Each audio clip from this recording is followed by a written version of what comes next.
कांग्रेस कोई पार्टी नहीं, एक पारिवारिक कंपनी है, ये तो आज सिद्ध हो गया। माताजी राज्यसभा में होंगी, बेटा जी लोकसभा की एक सीट से होंगे और प्रियंका जी को लोकसभा की दूसरी सीट से, मतलब तीनों सदस्य सदन में होंगे।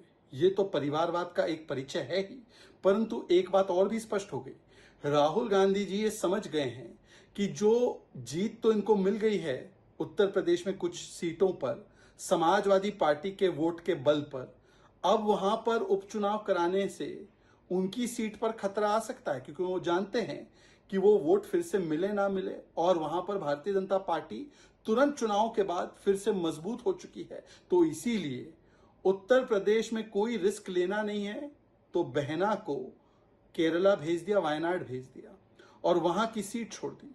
पर ये वायनाड की जनता के साथ कितना बड़ा धोखा है, सोचिए। वायनाड की जनता को बताया नहीं कि 2 सीट से लड़ेंगे।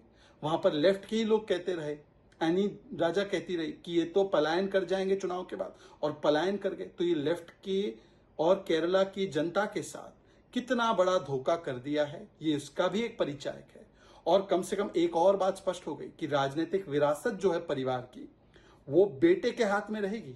तो बेटी को, मतलब पुत्री को, उत्तर प्रदेश में घुसने की इजाजत नहीं है। उनको जाना पड़ेगा दक्षिण भारत में, साउथ में, केरला में। और राजनीतिक विरासत जो वो अपनी समझते हैं परिवार की, वो पुत्र के साथ में ही होगी और वही रहेंगे रायबरेली में। ये भी दिखाता है कि पुत्र और पुत्री के बीच में किसे फर्स्ट रखा जाता है और किसे सेकंड रखा जाता है। कांग्रेस कोई पार्टी नहीं, एक पारिवारिक कंपनी है, ये तो आज सिद्ध हो गया। माताजी राज्यसभा में होंगी, बेटा जी लोकसभा की एक सीट से होंगे और प्रियंका जी को लोकसभा की दूसरी सीट से, मतलब तीनों सदस्य सदन में होंगे। ये तो परिवारवाद का एक परिचय है ही, परंतु एक बात और भी स्पष्ट हो गई। राहुल गांधी जी ये समझ गए हैं कि जो जीत तो इनको मिल गई है उत्तर प्रदेश में कुछ सीटों पर समाजवादी पार्टी के वोट के बल पर, अब वहां पर उपचुनाव कराने से उनकी सीट पर खतरा आ सकता है, क्योंकि वो जानते हैं कि वो वोट फिर से मिले ना मिले और वहां पर भारतीय जनता पार्टी तुरंत चुनाव के बाद फिर से मजबूत हो चुकी है। तो इसीलिए उत्तर प्रदेश में कोई रिस्क लेना नहीं है, तो बहना को केरला भेज दिया, वायनाड भेज दिया और वहां की सीट छोड़ दी। पर ये वायनाड की जनता के साथ कितना बड़ा धोखा है, सोचिए। वायनाड की जनता को बताया नहीं कि 2 सीट से लड़ेंगे। वहां पर लेफ्ट के ही लोग कहते रहे, एनी राजा कहती रही कि ये तो पलायन कर जाएंगे चुनाव के बाद, और पलायन कर गए। तो ये लेफ्ट के और केरला की जनता के साथ कितना बड़ा धोखा कर दिया है, ये इसका भी एक परिचायक है।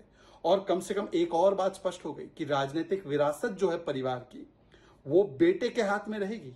तो बेटी को, मतलब पुत्री को, उत्तर प्रदेश में घुसने की इजाजत नहीं है। उनको जाना पड़ेगा दक्षिण भारत में, साउथ में, केरला में। और राजनीतिक विरासत जो वो अपनी समझते हैं परिवार की, वो पुत्र के साथ में ही होगी और वही रहेंगे रायबरेली में। ये भी दिखाता है कि पुत्र और पुत्री के बीच में किसे फर्स्ट रखा जाता है और किसे सेकंड रखा जाता है।